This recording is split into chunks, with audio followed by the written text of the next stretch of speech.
मालिक खाना बन गया है, आप कहे तो डाइनिंग टेबल पर लगा दूं। अच्छा ठीक है, तुम खाना लगा दो, मैं आता हूँ। ऐसा लग रहा है जैसे सब्जी में कोई स्वाद ही ना हो, सब्जी में थोड़ा नमक कम है। मैं अभी मंगवा देती हूँ। रामू थोड़ा नमक लेकर आना जरा। नौकर रामू नमक लेकर आता है और गलती से उसका हाथ हरीश को छू जाता है। ये क्या किया तूने मुझे कैसे छुआ? मुझे अशुद्ध कर दिया। अब मुझे नहाना पड़ेगा। अरे तुम्हें इस घर में किसी ने बताया नहीं है कि अगर यहाँ नौकरी करनी है तो मुझे छूने की गलती मत करना। लेकिन मालिक क्या हो गया, मैं समझ नहीं पा रहा हूँ। आखिर आप इतने नाराज क्यों हो गए? जाए आप नहा कर आइए, ये अभी नया आया है, मैं उसे समझा देती हूँ। गुस्से में हरीश खाना छोड़कर नहाने के लिए बाथरूम में चला जाता है। देखो रामू, तुम अभी कुछ दिन पहले ही काम करने के लिए यहाँ आए हो, इसलिए तुम्हें अभी घर के तौर तरीके अच्छे से पता नहीं है। साहब को बिल्कुल भी पसंद नहीं है कि कोई भी नौकर उन्हें छुए। तुम उनके लिए खाना तो बना सकते हो, लेकिन गलती से भी कभी उन्हें छूना मत। उन्हें दुनिया में सबसे ज्यादा चीड़ इसी बात की है। ये कैसी बात हुई मेम साहब? अगर गरीबों के हाथ का खाना खा सकते हैं तो उसे छूने में साहब को कैसी चीड़? और गरीब आदमी अछूत तो नहीं होता ना। देखो रामू, तुम इन सब बातों में ज्यादा दिमाग मत लगाओ। बस मैंने कहा ना कि आगे से ख्याल रखना कि गलती से भी तुम्हारा हाथ साहब को छू ना पाए। सुमित्रा की बात सुनकर नौकर रामू हैरान परेशान होकर अपना काम करने लगता है। सेठ हरीश दास कानपुर शहर के बड़े व्यापारी थे। करोड़ों का बिजनेस था उनका। घर में पैसों की कोई कमी नहीं थी।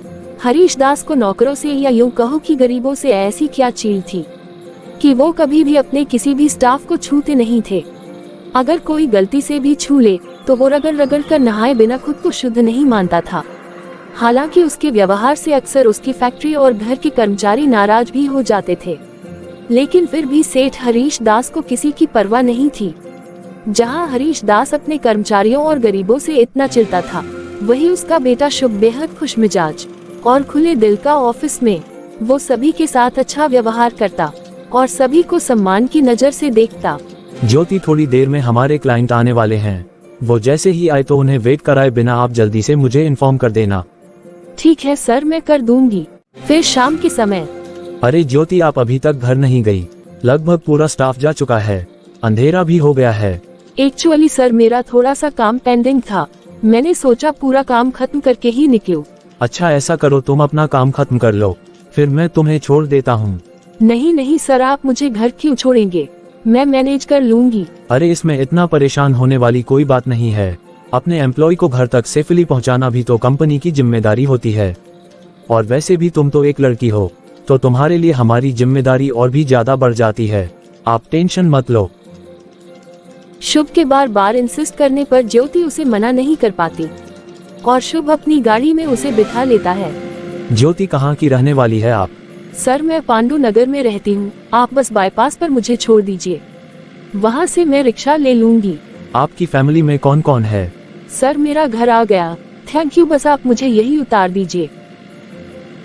हाय हेलो से शुरू हुई बातचीत धीरे धीरे आगे बढ़ने लगी थी और अपने ही ऑफिस में काम करने वाली ज्योति शुभ को अब पसंद आने लगी थी।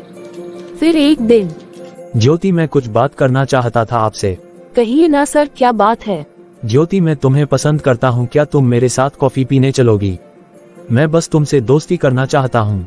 आप अपनी पोजीशन का फायदा उठा रहे हैं सर। मैं उन लड़कियों में से नहीं हूँ जो अमीर लड़का देखकर फिसल जाए। मैं अपनी थोड़ी सी सैलरी में बहुत खुश हूँ। अरे नहीं, देखो प्लीज मुझे गलत मत समझो, मैं अपनी पोजीशन का गलत फायदा नहीं उठा रहा हूँ।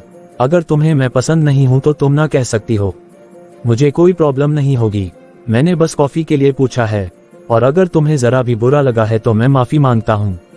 सर, आप मुझे शर्मिंदा कर रहे हैं, आपने ऐसा कुछ गलत नहीं पूछा, लेकिन आपके जैसा अमीर घर का लड़का मुझे क्यों पसंद करेगा, बस यही सोचकर मैं थोड़ा घबरा गई थी। लेकिन आपकी बातें सुनकर मेरा भी दिल कह रहा है कि एक बार कॉफी पीने तो हम चल ही सकते हैं। कॉफी से शुरू हुई ज्योति और शुभ की मुलाकातें धीरे धीरे बढ़ती गई और जल्दी वो दोनों एक दूसरे से प्यार करने लगे। तुम तो मुझसे प्यार करते हो, लेकिन मैं जानती हूँ कि हमारा प्यार कभी भी अंजाम तक नहीं पहुँच पाएगा। ज्योति, तुम ऐसी बातें क्यों कर रही हो? क्या मैं तुम्हें धोखेबाज नजर आता हूँ?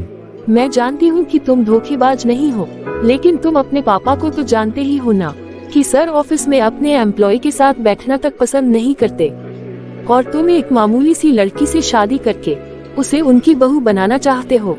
तुम्हें नहीं लगता कि ये इम्पॉसिबल काम है? देखो ज्योति, ये तो मैं नहीं जानता कि पापा की प्रॉब्लम क्या है। अगर पापा सही होते ना तो मैं जरूर उनकी बात की रिस्पेक्ट करता, लेकिन इस मामले में वो गलत है और उनकी इस गलत जिद के लिए मैं अपनी लाइफ खराब नहीं कर सकता। मैं तुमसे शादी करना चाहता हूँ और मुझे इस बात से कोई फर्क नहीं पड़ता कि तुम गरीब हो या अमीर, कंपनी की मालकिन हो या हमारी कंपनी में काम करने वाली एक एम्प्लॉई।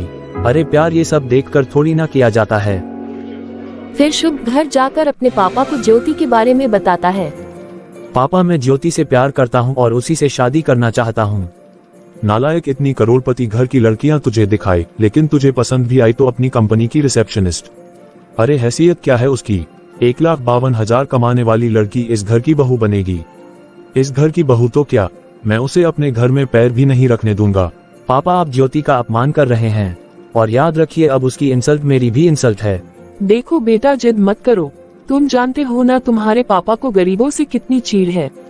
अरे वो नहीं एक्सेप्ट करेंगे ज्योति को। माँ पापा की बेवजह की जिद के लिए मैं अपनी जिंदगी खराब नहीं कर सकता। अगर पापा जिद्दी है तो मैं भी उनका ही बेटा हूँ।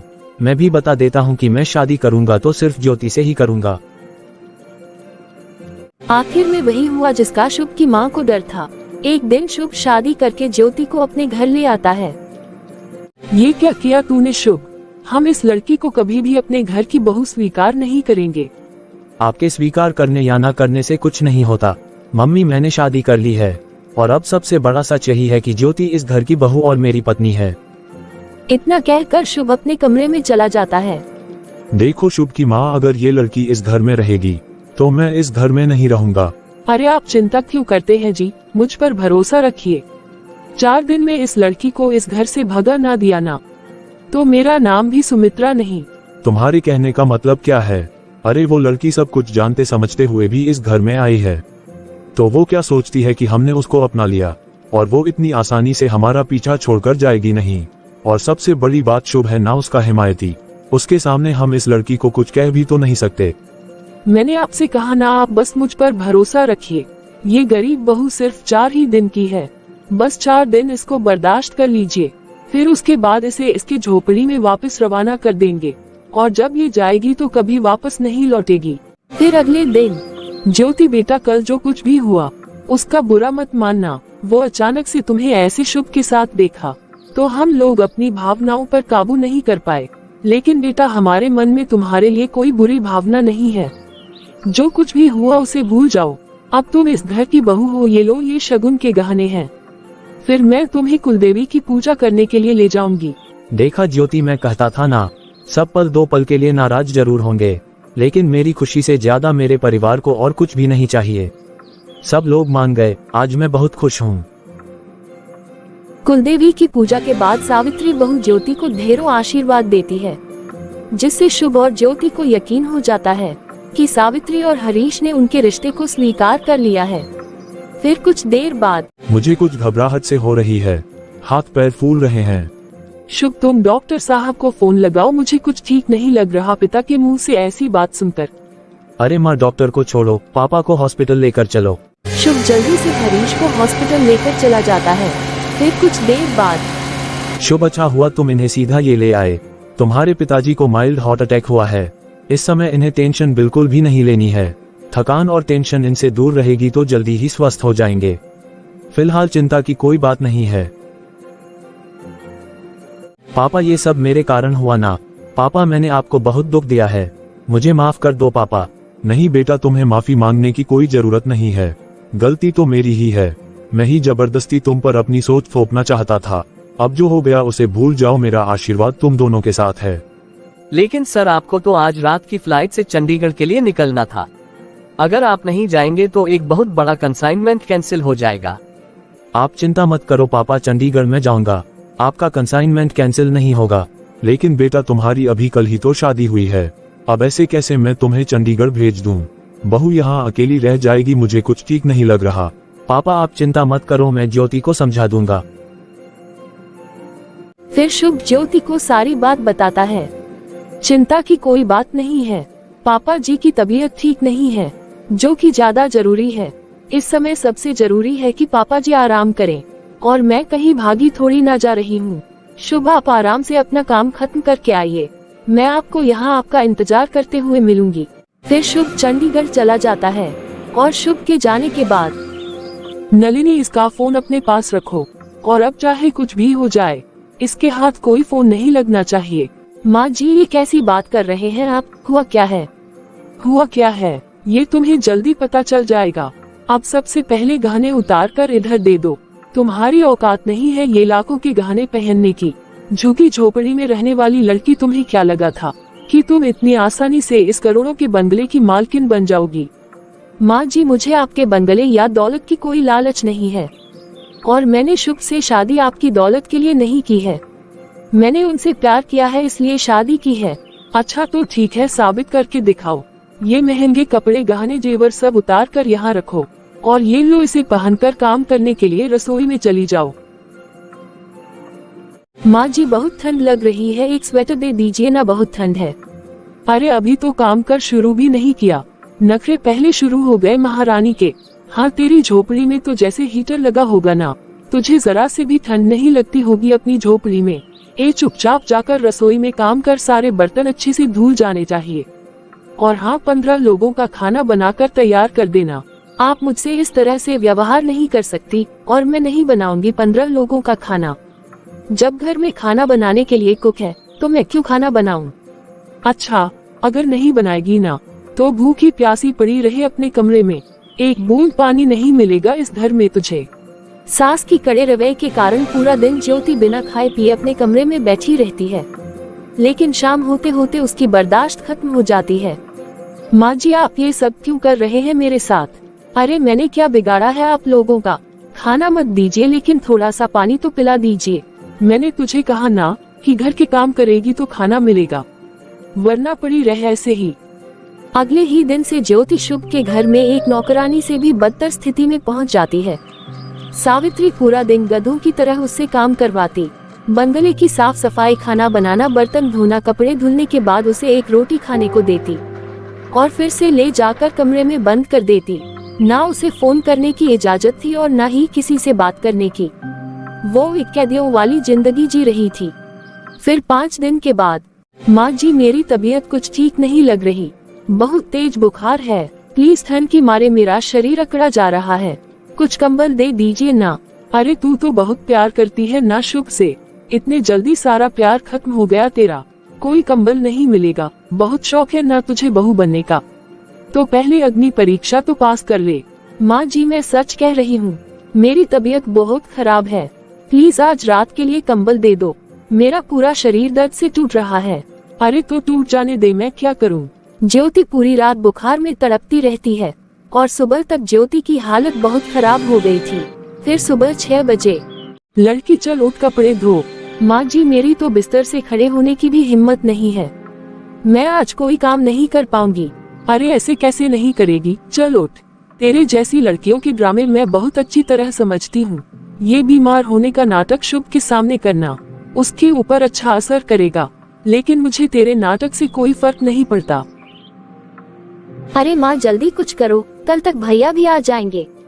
अगर आज शाम तक ये यहाँ से डर कर नहीं भागी ना, तो कल हमारा सारा भांडा फूट जाएगा। अरे तू चिंता क्यों कर रही है नलिनी, आज मैं इसे इतना काम करवाऊंगी ना कि शाम तक सर पर पाँव रखकर यहाँ से भागती हुई नजर आएगी। तू चिंता मत कर, बस अपनी माँ पर भरोसा रख। सावित्री गुस्से में ज्योति को उसके कमरे से बाहर ले आती है। चल अब यहाँ बैठ और यह सारे पर्दे और चादर धोकर सुखा, और हाँ, एक भी दाग नहीं रहना चाहिए, वरना जो तुझे एक रोटी खाने को मिलती है ना, वो भी नहीं मिलेगी। सास की बात सुनकर रोते हुए ज्योति कपड़े धोने लगती है। तबीयत खराब होने के कारण कुछ ही देर में चक्कर आने लगते हैं, और नलिनी ज्योति को देख लेती है। अरे माँ, जल्दी आओ, ये क्या कर दिया आपने? इसकी तो सच में तबीयत खराब थी, अगर इसको कुछ हो गया तो हम लोग क्या करेंगे? अरे कुछ नहीं हुआ, ऐसे ही नाटक कर रही होगी। अरे माँ, नाटक नहीं कर रही है, अरे वो सच में बीमार है, अगर मर वीर गई ना तो हमें सारी जिंदगी जेल में चक्की पीसनी पड़ेगी। अब जल्दी से अस्पताल लेकर जाओ। अरे बेटा, अगर इसे अस्पताल ले जाएंगे और इसने डॉक्टर के सामने हमारे बारे में सब सच बता दिया तो? ये सब बाद में सोचना माँ, अभी समय नहीं है ये सब सोचने का। अरे इसे कुछ हो गया ना तो हम क्या करेंगे? भैया की शादी तो छोड़ो, हमारी सारी जिंदगी जेल की काल कोठरी में बीतेगी। नलिनी की बात सुनकर सावित्री तुरंत उसे अस्पताल ले जाती है। उसे सीवियर निमोनिया हुआ है और ठंड से पूरा सीना जकड़ा हुआ है और बहुत तेज बुखार भी है। फिलहाल उसे आईसीयू में रखना पड़ेगा और सुबह तक होश आ जाए तो उसके बाद ही आगे कुछ बता पाएंगे।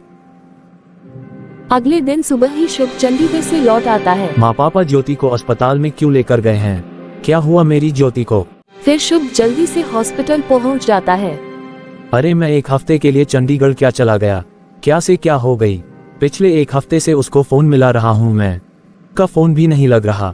उसका क्या घर में किसी का भी फोन नहीं लग रहा है? आखिर हो क्या रहा था यहाँ पर? शुभ अपनी माँ से सवाल कर रहा था कि तभी मिस्टर एंड मिसेज मिश्रा अस्पताल में पहुंच जाते हैं। अरे ये तो मिस्टर मिश्रा जी हैं, ये तो बहुत बड़े आदमी है। इनकी तो हमारी फैक्ट्री जैसी 8-8 फैक्ट्री है, लेकिन ये यहाँ क्या कर रहे हैं? सिस्टर ज्योति मिश्रा कहाँ है? क्या हुआ है मेरी बच्ची को? क्या ज्योति मिश्रा कंपनी के मालिक की बेटी है और मैं उसे गरीब झुग्गी झोपड़ी वाली लड़की समझता रहा। अरे अगर मिस्टर मिश्रा चाहे तो यहाँ खड़े खड़े मुझे खरीद सकते हैं। अगर इन्हें पता लग गया कि हमने उनकी बेटी के साथ क्या किया है तो ये हमें नहीं छोड़ने वाले। ज्योति बेटा, ये सब क्या हो गया? अपने पैरों पर खड़ा होने की जिद में क्या हाल बना लिया तुमने अपना? बता के सड़क छाप लड़के से शादी की है तुमने? सच सच बता, कहीं उसकी वजह से ही तो तुम्हारी ऐसी हालत नहीं हुई ना? नहीं पापा, आप शांत हो जाए, कुछ नहीं हुआ है मुझे। और मुझे अपने पापा की दौलत पर राज नहीं करना था। मैं अपनी किस्मत खुद लिखना चाहती थी, तो इसमें मैंने गलत क्या किया? और ज्यादा परेशान होने की कोई बात नहीं है पापा। थोड़ा सा खांसी जुकाम हुआ है, ठीक हो जाएगा। और मेरे पति शुभ कोई सड़क छाप नहीं है, गुप्ता कंपनी के मालिक के इकलौते बेटे हैं। हाँ, इनके पास आपके बराबर दौलत नहीं है, लेकिन जितनी भी है मैं खुश हूँ। इनसे मिलिए, यह मेरे सास ससुर है। इन्होंने मुझे हमेशा अपनी बेटी की तरह समझा है और आगे भी बेटी ही समझेंगे। मैं आज अगर यहाँ पर हूँ ना तो इन्हीं की बदौलत। क्या मतलब? अरे मेरा मतलब है कि पापा, मैं तो चक्कर खाकर गिर गई थी। वो तो मम्मी जी मुझे टाइम पर अस्पताल ले आई, वरना पता नहीं मेरा क्या होता। तू बस जल्दी से ठीक होकर घर चल बेटा। मैं वादा करती हूँ कि मैं तेरा नलिनी से भी ज्यादा ख्याल रखूंगी। तुझे पहचानने में बहुत गलती कर दी मैंने बेटा, तू तो खरा सोना है। ज्योति की दरिया दिली और अच्छे व्यवहार से सावित्री और हरीश काफी शर्मिंदगी महसूस कर रहे थे। ज्योति के पिता के जाने के बाद वे सभी अपने किए के लिए ज्योति से माफी मांगते हैं और खुशी खुशी साथ रहने लगते हैं।